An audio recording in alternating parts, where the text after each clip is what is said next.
कौन सी स्त्री जवानी में ही विधवा हो जाती है। नमस्कार दोस्तों, आप सभी का स्वागत है हमारे YouTube चैनल ज्ञान गंगा विद किरण में। अगर आप हमारे चैनल पर नए हैं या आप हमारी आवाज़ को पहली बार सुन रहे हैं तो हमारे इस चैनल को सब्सक्राइब करें और बेल आइकन को प्रेस करें ताकि हमारी हर नई वीडियो का नोटिफिकेशन सबसे पहले आपको मिले। दोस्तों, कहते हैं कि जोड़ियाँ ऊपर वाला ही बनाता है। जिसके जैसे कर्म होते हैं उसके आधार पर ही उसे पत्नी, पुत्र, पिता, भाई बहन, रिश्तेदार और पड़ोसी मिलते हैं। पूर्व में उसने जिसके साथ जैसा किया है वो अपना बदला लेने के लिए उसका संबंधी हेतु रिश्तेदार बनता है। ये कर्म की खेती है, यहाँ हमें काटने को नहीं मिलता। जो हम बोते हैं, यदि किसी स्त्री से दुख मिल रहा है या कोई स्त्री पति से दुखी है, किसी का पुत्र निकम्मा है या कोई पिता बच्चों को कष्ट देने वाला है, ये हमारे जीवन में तभी घटित होता है जब हमारा कोई पूर्व का अपराध होता है। हमें देखा है कि किसी की जोड़ी विधाता ऐसे मिला देता है जो वे पूरे जीवन में एक दूसरे से कष्ट पाते हैं, कभी उनमें बनती नहीं है। एक दूसरे को अपने शब्दों से, अपने कर्मों से चोट पहुंचाते रहते हैं। पूरे परिवार भर दुखी, कलेश और घुटन में पड़े रहते हैं। बहुत सी ऐसी घटनाएं देखने में आती है कि किसी की स्त्री ने किसी पुरुष को धोखा दे दिया, किसी स्त्री का पति उसे छोड़कर चला गया, कोई स्त्री जवानी में ही विधवा हो जाती है, किसी पुरुष की स्त्री उसे छोड़कर चली जाती है या उसका देहांत हो जाता है। बहुत से बच्चों के माँ बाप ही उन्हें अनाथ करके चले जाते। ये सब होता तो विधाता की मर्जी से है, पर इसमें स्वयं के कर्मों का भी सारा खेल होता है। कहते हैं हमारे जीवन की अच्छी बुरी घटनाओं में हमारे इस जन्म के पूर्व के काम शामिल होते हैं। अगर कोई निर्दोष होकर भी दुख पा रहा है तो समझ लेना उसका कोई पूर्व का कर्म खराब है। अगर कोई दोषी होकर दंड पा रहा है तो वो इसी जन्म में किया अपराध का दंड भोग रहा है। भगवान न करे किसी के साथ ऐसा हो कि किसी बहन का पति उसे जीवन भर अकेला रहने को मजबूर कर जाए या किसी की स्त्री उससे जवानी में छोड़कर चली जाएगी। भगवान न करे कि किसी के बच्चे भी बिना माँ बाप के अपना जीवन जिए। बहुत दुख होता है जब कोई अपना उसे छोड़कर चला जाता है। एक स्त्री का जीवन बिना पति के जीना कितना कठिन हो जाता है, ये तो वह बेचारी, वो बहन ही बता सकती है जिसका पति इस संसार में उसे छोड़कर चला गया। किसी के ना रहने पर किसी का जीवन तो नहीं रुक जाता, पड़ोसी उसके ना होने की कमी बहुत खलती है। जीवन में बहुत कुछ देखना पड़ता है, बहुत कुछ झेलना पड़ता है जिसकी उससे कभी उम्मीद भी ना की थी। दोस्तों, एक बार की बात है, किसी राजा के राज्य में एक सैनिक नौकरी करता था। उस सैनिक के माँ बाप तो थे नहीं, बच्चे भी नहीं थे। एक सुंदर सी पत्नी थी। वो अपने पति के साथ बड़ा प्रेम करती थी। सैनिक जब छुट्टी पर अपने घर आता था तो अपनी स्त्री के लिए ढेर सारे उपहार लेकर आता था। उसकी पत्नी भी उससे बहुत प्रेम करती थी। एक दिन की बात है, जब सैनिक छुट्टी लेकर आया तो उसकी दोस्ती एक सेठ के नौजवान लड़के से। सेठ के बेटे ने कहा, मित्र बुरा ना मानो तो मैं तुम्हें एक सुझाव दूंगा। तुम्हारे पास जो पैसा पड़ा है वो खाली यूं ही पड़ा है, उसे किसी काम में क्यों नहीं लगाते? तुम तो हर समय ड्यूटी करते रहते हो, तुम अपना पैसा मेरे साथ व्यापार में क्यों नहीं लगा देते? व्यापार में करता रहूँगा और व्यापार से जो आय होगी हम दोनों उसे आपस में बांट लेंगे। तुम अपनी नौकरी भी करते रहोगे और आय दिन डबल भी होते रहेगी। सेठ जी के बेटे के दिमाग में वो सुझाव अच्छी तरह बस गया, इसलिए सैनिक ने उसके साथ व्यापार में 1 लाख रुपए लगा दिए। सेठ के बेटे ने उस फौजी से पैसा लेकर व्यापार में लगा दिया। कुछ ही दिन में उसका कारोबार चमक उठा, खूब कमाई होने लगी। दिन प्रतिदिन उसका कारोबार बढ़ता चला गया। सैनिक तो बड़ी ईमानदारी से अपनी ड्यूटी कर रहा था, सेठ का बेटा कारोबार संभाल रहा था। जब सभी साहूकार का आना जाना सैनिक के घर पर होता रहता था। इस दौरान सैनिक की स्त्री से उसकी भेंट हो गई। सैनिक की पत्नी ने सोचा कि मेरा पति तो मुझे समय नहीं देता, पर सोचकर ज़्यादा तो रोज़ मेरे घर पर ही आता है, क्यों ना इस अवसर का फ़ायदा उठाया जाए। यही सोचकर उसने सेठ के बेटे से मित्रता कर ली। कहते हैं कुटिल स्थितियाँ चाहे अपना पति कितनी ही रूप दुर्लभ में निपुण हो, फिर भी परसों में आसक्त हो ही जाती है। अब तो साहूकार ज़्यादा रोजाना उसके घर पर आना जाना लगा रहता था। दिन प्रतिदिन उसके बीच प्रेम संबंध गहरा होता चला गया। कहते भी हैं कि राजा, लताएं और परिस्थितियां अक्सर अपने पास रहने वाला का ही आश्रय लेते हैं, वही उसके लिए सबसे अधिक प्रिय होता है। इस प्रकार उन दोनों की नज़दीकियां बढ़ती चली गई। दिन की बात, साहूकार ज़्यादा सैनिक के घर में सोया हुआ था। उस दिन सैनिक को छुट्टी मिलती है और वह अपनी स्त्री को ढेर सारे उपहार देने के लिए घर आता है। मन में अपनी पत्नी से मिलने की उमंग थी। सोच रहा था कि जब मैं अपनी पत्नी से मिलूंगा तो वो मुझे देखकर एकदम खुश हो जाएगी, मगर उसे क्या मालूम था कि उसकी स्त्री किसी और को अपना दिल दे चुकी थी। सैनिक जब अपने घर आता है तो उसके घर में दरवाजे अंदर से बंद हुए होते हैं। सैनिक दरवाज़ा खटखटाता है, आवाज़ लगाता है, पर उस समय साहूकार ज़्यादा उसकी स्त्री के साथ सोया हुआ था। अपने पति को आवाज़ सुनकर पत्नी घबरा गई, क्योंकि उसकी चोरी पकड़ाने वाली थी। सोचने लगी, यदि मेरे पति ने मुझे साहूकार के साथ देख लिया तो वह मुझे ज़रूर मार डालेंगे। आप यही सोचकर उसने साहूकार के बेटे को संदूक में छुपा दिया और सज सवर कर रहा था। घर का दरवाज़ा खोला। उसे तो पता ही था कि उसका पति द्वार पर खड़ा है, इसलिए वह द्वार पर ही अपने पति की बाहों में लिपट गई। वो सैनिक भी उससे मिलकर बहुत खुश हुआ। वो अपने पति से सिर्फ दिखावटी प्रेम कर रही थी ताकि उसका ध्यान कहीं और ना जाए। वो दरवाजे से सीधे पति को छत पर ले आई और वहीं पर चारपाई लगा दी। भोजन, पानी, कपड़े सब वहीं पर लाकर दे दी। अब तो वो दौड़ दौड़ कर अपने पति की प्रिय कार्य करने लगी थी। सैनिक भी अपनी स्त्री के व्यवहार से बड़ा प्रसन्न था। सोच रहा था, मेरी स्त्री मुझे कितना प्यार करती है। जब से मैं आया हूँ तब से मेरी सेवा में लगी हुई है। मित्रों, थोड़ी देर बाद सैनिक को नींद आ जाती है। वह उसे अच्छी तरह सुलाकर अपने आशिक साहूकार के पास जाती है, जो काफ़ी देर से उस संदूक में बंद था। उसने उसे संदूक से निकाला और दोनों ने उस सैनिक को मारने का षड्यंत्र रच लिया। सैनिक गहरी नींद में सोया हुआ था, इसलिए उसने पहले तो उसे रस्सी से बांध लिया। उसके बाद तकिया से दम घोंटकर उसे मार डाला और उसके शव को जलाकर जंगल में फेंक दिया। दर्शकों, बंधुओं, इधर साहूकार जादे ने सोचा कि अब तो सैनिक का सारा पैसा मेरा ही हो गया। अब तो मैं इस पैसे को लेकर परदेश चला जाऊंगा, वहीं रहकर व्यापार करूंगा। यही सोचकर वह उस स्त्री को बिना बताए वहां से चला गया।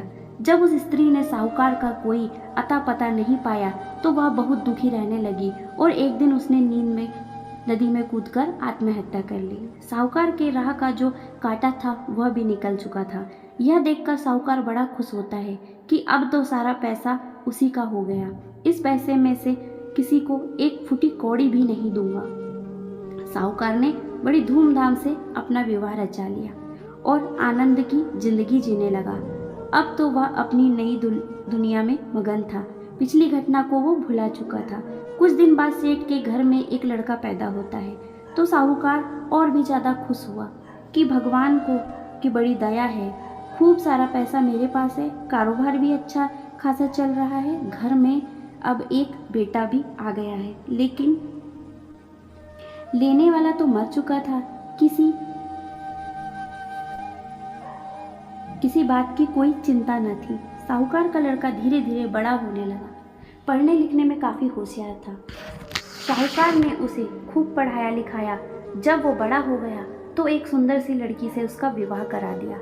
सेठ जी ने सोचा कि अब बेटा कारोबार संभाल ही लेगा, मुझे किस बात की चिंता है। कई तरह के सपने सेठ जी अपने मन में देखने लगे। तभी लड़का बीमार पड़ गया, जिसकी अभी कुछ दिन पहले ही शादी हुई थी। उसे ऐसा साध्य रोग लग गया था कि सेठ उसे लेकर काफ़ी डॉक्टरों के पास गया। कभी वैद्य के पास जाता, कभी हकीम के पास जाता। सेठ जी ने उसे ठीक करने की एड़ी का चोटी का जोर लगा दिया, पर उसे किसी भी अवस्था में किसी से भी कोई लाभ नहीं मिला। जो कोई जाता वही बताता वही लेकर जाता, पर परिणाम शून्य रहता।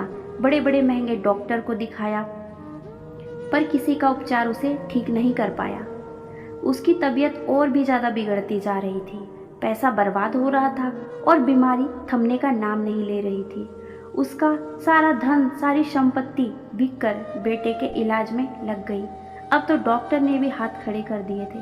डॉक्टर ने उसे ना इलाज घोषित कर दिया था। डॉक्टरों ने कहा, अब हाथ पैर पटकने से कोई फ़ायदा नहीं है, आपका बेटा अब बच नहीं पाएगा, 2-4 दिन ही इसकी ज़िंदगी है। डॉक्टरों का जवाब सुनकर सेठ बड़ा निराश हुआ और रोता चिल्लाता अपने बेटे को लेकर घर आ गया। रास्ते में उसे एक आदमी मिला। उसने कहा, सेठ जी क्या हुआ, बड़े दुखी लग रहे हो। सेठ जी ने अपना दुख उस आदमी को सुनाया। उस आदमी ने कहा, भैया हमारा ये एक ही बेटा है, सोचा बुढ़ापे में सहारा बनेगा, हमने इसका विवाह कर दिया। शादी हुई थोड़े दिन ही हुए थे कि अचानक यह बीमार पड़ गया। उसके उपचार में हमने अपना सारा धन खर्च कर दिया, अपनी सारी संपत्ति बेचकर बेटे का इलाज करा दिया। जिसे जहाँ बताया उसका इलाज वहीं पर करवाया। इसे कहीं भी आराम ना लगा। अब तो डॉक्टर ने भी मना कर दिया है कि अब ये बचेगा नहीं, हम तो बर्बाद हो गए, धन भी चला गया और बेटा भी नहीं बचेगा। मित्रों, उस आदमी ने कहा, अरे सेठ जी दिल छोटा क्यों करते हो, हमारे पड़ोस में एक वैद्य जी रहते हैं, बहुत ही सस्ती दवाई देते हैं, सिर्फ 2 आने की दवाई देते हैं। उन्होंने कहा, जाने कितने मुर्दे उठाकर खड़ा कर दिया, तुम भी एक बार उनकी दवा खिलाकर देखो, शायद आराम मिल जाए। मित्रों, अब तो सेठ जी ने बिना समय गंवाए वैद्य जी से 2 आने की दवाई ले ली।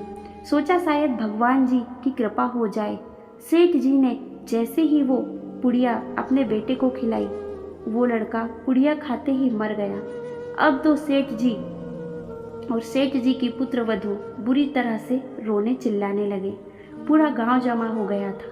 सब कह रहे थे, हाय सेठ के साथ बड़ा बुरा हुआ। सेठ की और बहुरानी की जवानी में ही कमर टूट गई। सेठ जी ने अपनी करनी में कोई कसर नहीं छोड़ी थी। अपनी सारी धन दौलत बेटे के इलाज में लगा दी, फिर भी भगवान ने उसका बेटा नहीं बचाया। सारे लोग शोक मना रहे थे। उसी समय एक महात्मा जी ने वहां आते हैं। महात्मा जी ने पूछा, क्या हुआ, किस लिए रोना धोना पड़ा है। तब गांव वाले ने बताया, महात्मा जी सेठ जी का इकलौता बेटा था, सेठ ने अपनी सारी संपत्ति बेचकर उसका इलाज करवाया, फिर भी वो बच नहीं पाया। अब महात्मा जी सेठ जी को समझाने के लिए पहुंच गए कि हे सेठ, रोना धोना छोड़ दे, दुनिया तो आनी जानी है, आज नहीं तो कल यहाँ से जाना ही है, फिर शौक कैसा। तब सेठ बोला, महात्मा जी जिसका जवान बेटा मर जाए वो शोक नहीं करेगा तो क्या करेगा। महात्मा जी बोले, अरे सेठ जी आज तो तुम रो रहे हो, पर उस दिन तो तुम बहुत खुश हो रहे थे। महात्मा जी ने इतने में कहा। सेठ चौंक कर बोला, किस दिन। महात्मा बोले, उसी दिन जिस दिन वो सैनिक मरा था और उसके सारे पैसे पाकर तुम बहुत खुश हुए थे, सोचा अब पैसा लौटाना नहीं पड़ेगा। सेठ जी बोले, हाँ महाराज, शायद मैंने उसके साथ बुरा किया। महात्मा जी ने फिर कहा, उस दिन भी तुम बहुत खुश हो रहे थे, खूब मिठाइयाँ बट रही थी। सेठ ने पूछा, किस दिन। महात्मा बोले, उस दिन जिस दिन तुम्हारे घर बेटा हुआ था। सेठ ने कहा, हाँ महाराज, जब बेटा पैदा होता है तो सभी खुश होते हैं, मैं क्या अनोखा था।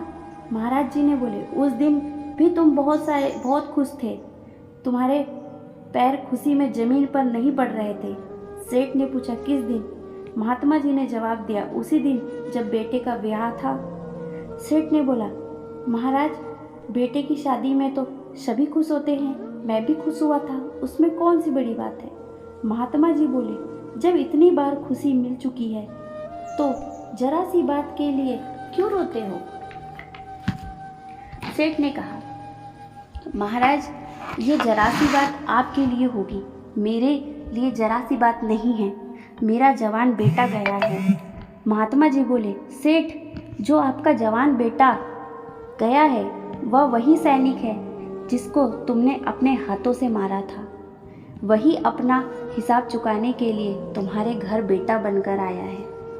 उसकी पढ़ाई लिखाई, उसके खेलने खाने में, उसके विवाह में और उसके इलाज में जो जो पैसा खर्च हुआ है वो सब उसने अपने पिछले जन्म का हिसाब पूरा किया है। कुछ डॉक्टरों को दिलवाए और कुछ स्वयं खर्च कर लिए। 2 आने पैसे बचे थे वो भी वैद्य जी को दिलवा दिए। अब कर्मों का लेना देना पूरा हो चुका है। सेठ जी ने कहा, चलो हमारे साथ जो भी हुआ सो हुआ, लेकिन वो जवान बहुरानी घर में रो रही है। उसने इसका क्या बिगाड़ा था जो उसे धोखा देकर विधवा बनाकर चला गया। महात्मा जी बोले, ये वही स्त्री है जिसने तुम्हारे साथ मिलकर अपने पति को मारा था, जिसके साथ तुम्हारे अवैध रिश्ते थे। इसने अपने पति को धोखा देकर तुम्हारे साथ प्रेम किया था। आज वो इसे जवानी में धोखा देकर चला गया। हिसाब बराबर हो गया। तुम दोनों ने जो हत्या की थी उसका हिसाब तुम्हें अगले जन्म में चुकाना पड़ेगा। जो स्त्री अपने पति के साथ धोखा करती है और पर पुरुष के साथ संबंध रखती है उसे अगले जन्म में जवानी में ही पति से विच्छेद हो जाता है। दूसरी बात, जो स्त्री अपने पूर्व जन्म के पति के साथ अत्याचार करती है, उसे जान से मारती है, उसे छोड़कर चली जाती है, पति से पहले सब काम करती है, उसका भी पति उसका साथ संबंध पीछे हो जाता है। जो स्त्री अपने पति को सुख से वंचित रखती है उसे भी अपने पति का वियोग सहना पड़ता है। ठीक यही हाल पुरुषों का भी होता है। जो पुरुष अपनी पत्नी को दुख देता है, उसे धोखा देता है, उसे पति के सुखों से वंचित रखता है, पत्नी को छोड़कर पर स्त्री से संबंध रखता है, वो जवानी में विधुर हो जाता है। जीवन भर उसे स्त्री का सानिध्य प्राप्त नहीं होता। मित्रों, यह तो कर्मों का लेखा जोखा है। जैसा किया है वैसा भोगना ही पड़ता है। सेठ अब समझ चुका था कि उसे उसके कर्मों का फल मिल चुका है। दोस्तों, जीवन में किसी के साथ कभी धोखा नहीं करना चाहिए।